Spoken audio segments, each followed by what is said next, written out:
All right, guys, we're back.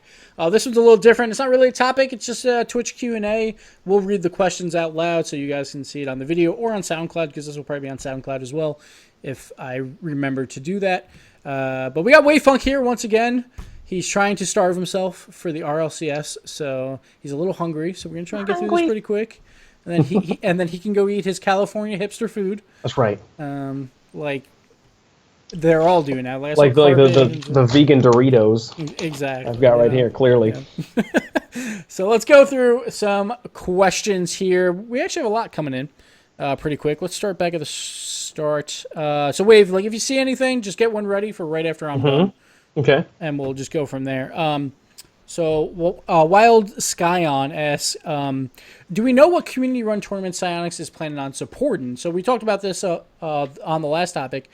They haven't announced every single detail yet, and we kind of talked about this where it's like, if you announce too many details, one, they might not have them ready. Two, it might be too hard to follow. So I think they're waiting to see how this goes. I don't know what tournaments they plan on supporting, but I assume like tournaments that have been around for a while and they do weeklies and they don't miss weeklies or something like that. Those are probably going to be the ones that get some attention. The ones that are well established and the ones that are not crazy. Like they probably don't want a lot of cursing in their stuff, I would assume.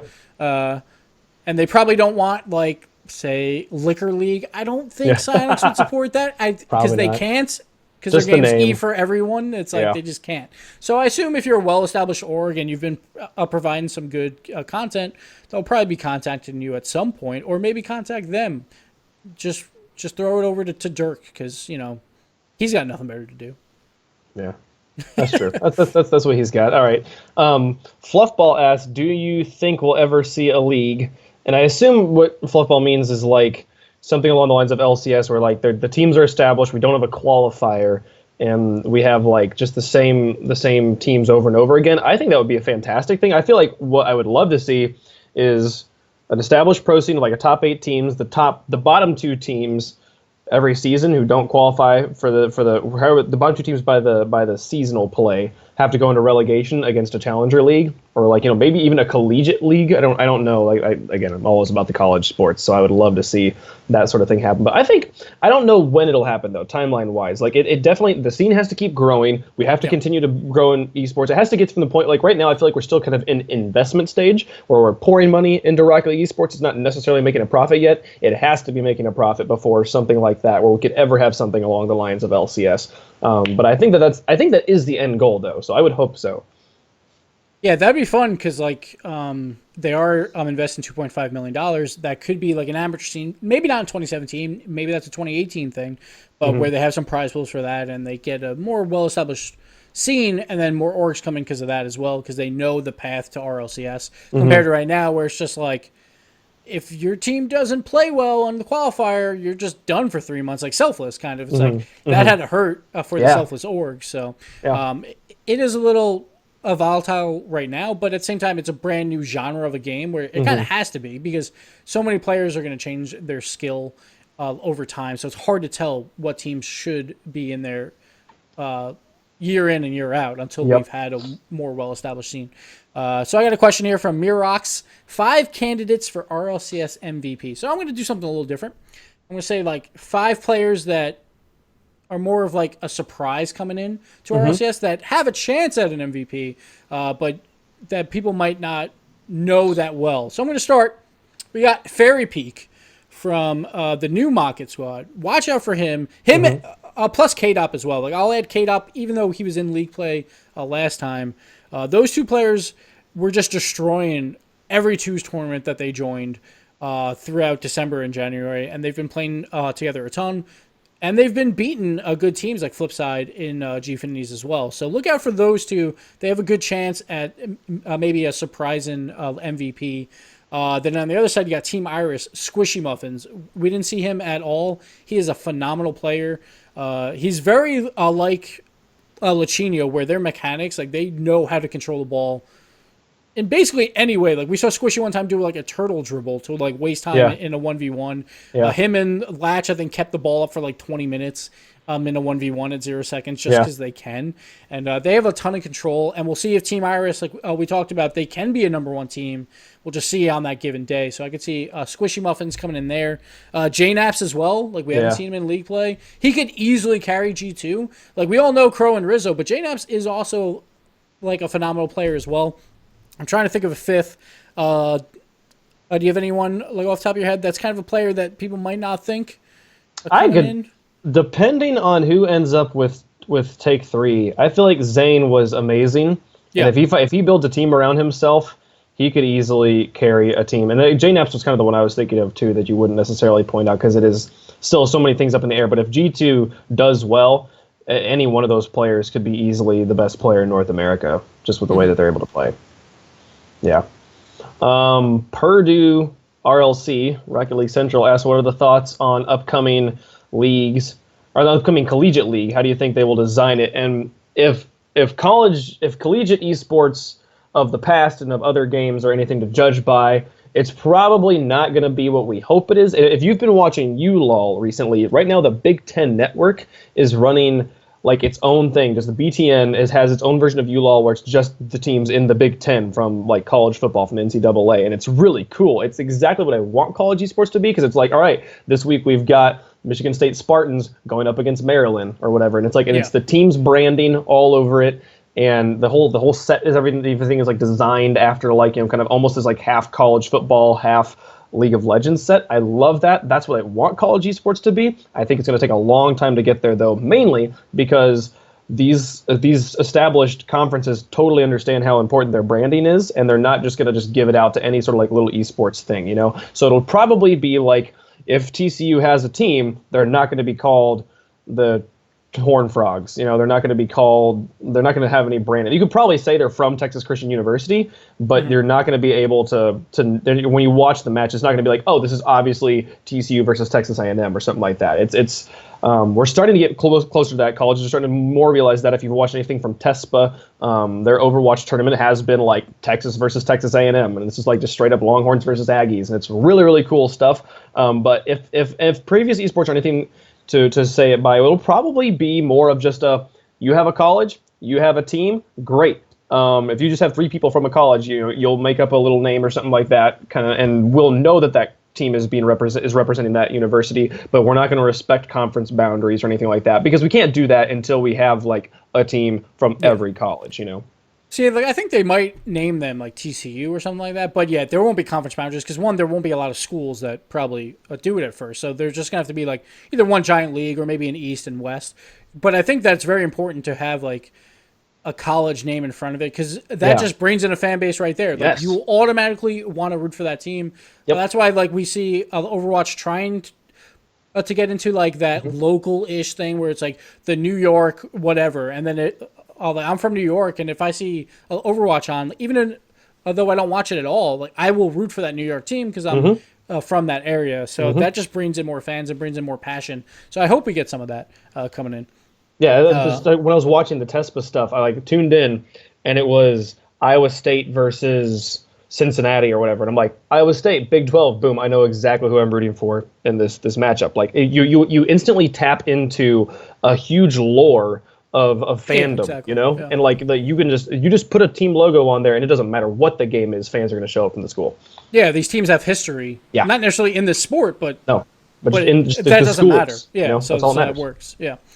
So I got a question here from Civilian Email. Do you think certified items will be implemented differently in the next major update? So that is probably the April update that he's talking about because there is one coming out with the Hot Wheels cars and smaller update with the player crate, which the Hot Wheels cars are pretty awesome. So I think certified items are one of those features that Simonix did kind of with the trading up items where they kind of just threw it in there to test it, and they've kind of gotten away from it a little bit. And I think that is one that they come back to. Like, I think the trading up items, it seems like they're getting rid of that slowly but surely because of crates. And I don't see that coming back in the same way. But the certified items, I can easily see that start turning into titles for your like under your name, like on the scoreboard or something like that. Because right now, certified items don't really do anything because no one knows that that's the title. So I think it's like a half implemented feature.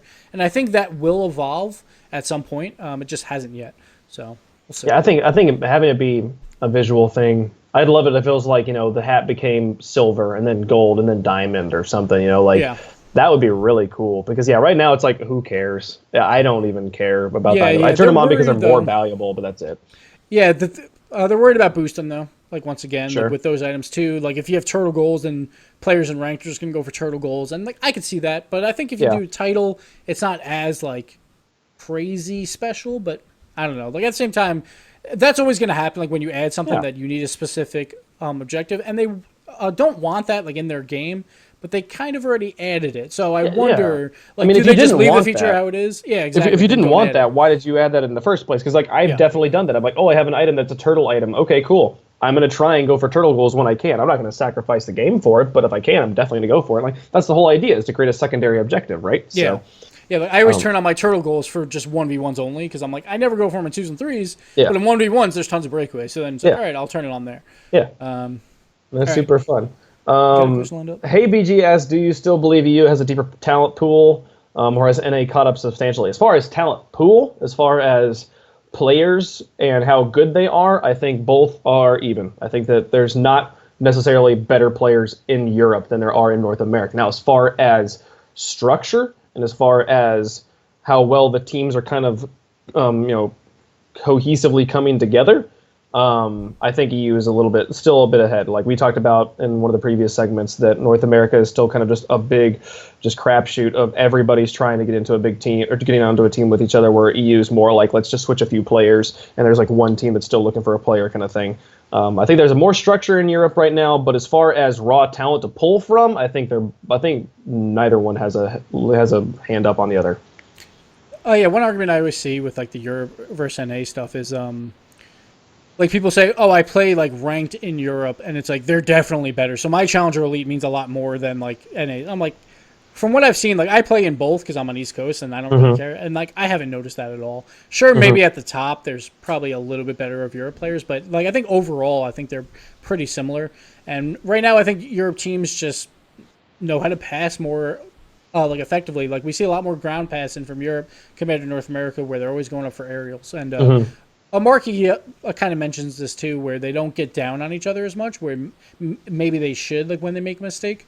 But at the same time, like Markey, like he'll say like out like crazy things a little bit. Like he was worried about Orbit out of all the teams at LAN because they were screaming the best versus Flipside. They didn't scream, I think, Mocket or Northern Gaming, so there was some of that there too. But they were worried a little bit about Orbit, and even Markey said like who would you rather face, Mocket or Orbit? Like right after their game, he said Mocket, and I think it's because he was more worried about the Orbit squad. So I don't think NA is that far behind. I think with this new crazy roster swaps, you just never know. But at the same time, it was one bad day. Like Sure. maybe that is every single time. We don't know. Or maybe Cosmic was like a flash in the pan, which they kind of were. We just don't know because it's like we haven't had enough events to do it. Yeah. But it is fun to talk about because why not? Yep. Why not? I had a question here and I think I lost it. Oh, someone asked me, do you actually want to play Rocket League as a professional player, or did you want it to only be an analyst? Like that was kind of worded weird, but like I get this question a lot, and even when I was playing professionally, like one, I never in any scenario thought I would be talking on camera. One, I have a speech impediment. I was like, I don't think this would work. I hate public speaking, but I don't mind it for Rocket League because I know we're all talking about the same stuff. So I never thought that was even a chance because no one really thought there was going to be like an RLCS. So, but even like when it started growing bigger, like I wanted to diversify like all my content because I knew that if there ever was a giant thing, I'm not going to be the one playing in it because these kids have way too much time on their hands. Right. And I'm like, I'm about to start a family. Like me and my wife were trying to start a family at that point, and I had a full-time job. I'm like, I'm not going to be playing pro like once there's big money involved because that's just not feasible like on my time constraints. So that's why I wanted to go into more of like teaching Rocket League, like go from the ground up and try and teach more challenger players and stuff like that. And then like that kind of ballooned out, and that got me noticed for an analyst job. Like I was working on a lot of stuff for RLC. Like when Cloud was first starting it, it was me and Cloud like first trying to get it up and going. And then like I kind of backed off that because I just had like I was playing at that time, so it was hard to do both. But I always didn't think I would be playing professionally, like if it ever got big money. But at the same time, I never thought I'd be on camera either. So, Yeah. like, it kind of just worked out. It's weird world that we live in. And what about you, Wave? Like, did you ever think that you would be on camera talking Rocket League or on camera for any game? I always kind of like it was definitely a goal for like 4 years or so, but didn't ever know how to get into esports. So I just kept on like waiting and watching and like looking for an opportunity, and then Rocket League became the best opportunity when it was just the scene was very young, casters were very new. I was someone that had a background in performance and like knew how to carry myself on stage and project and stuff like that. So I knew how to talk in front of a camera.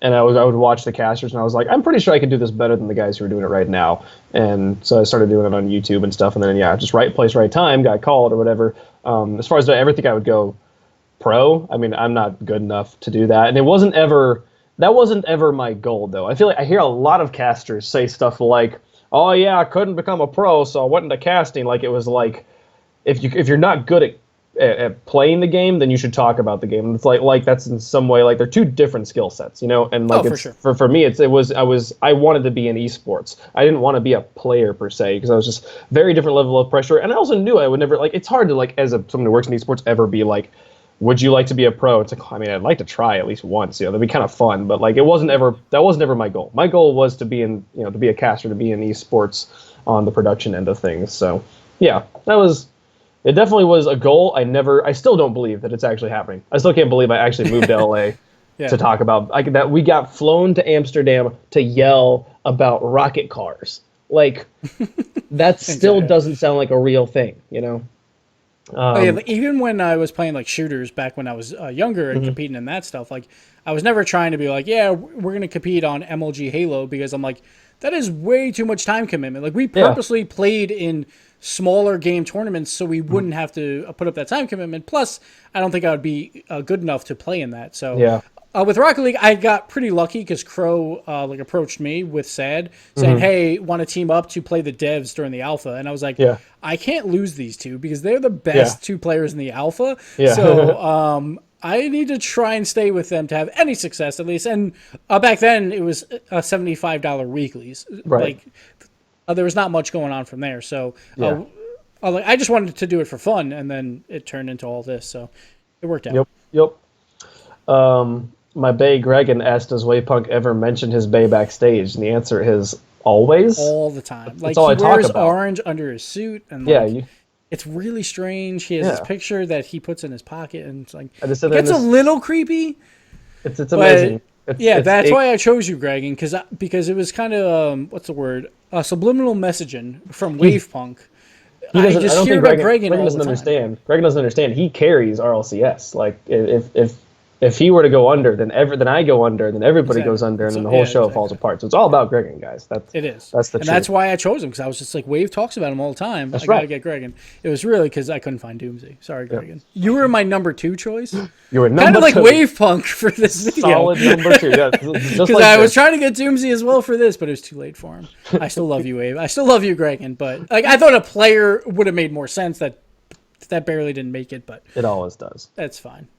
Yep. Anyway, I love you guys. I got no more questions. I don't know if you saw any more that you. There's I feel like we could be here all day. And that's probably a good place to draw the line. So. All right. Thanks, guys, so much for the questions on Twitch. I'm going to try and do this, maybe not regularly, but when I have enough topics where I can do like 5 or so like in a row, I'll probably just bring someone on. Like I thought WavePunk, you did fucking amazing, and I love talking to you about Rocket League. We talk about it all the time anyway. That's right. So just film it and put it out for money. It's easy. Yeah, who knows? Because soon we'll be together again for RLCS. Right. So then maybe we can do cooler stuff and more talky stuff there besides the talk show. So down. Yeah. So thanks, guys, so much for this. Let me know if you like the new formats.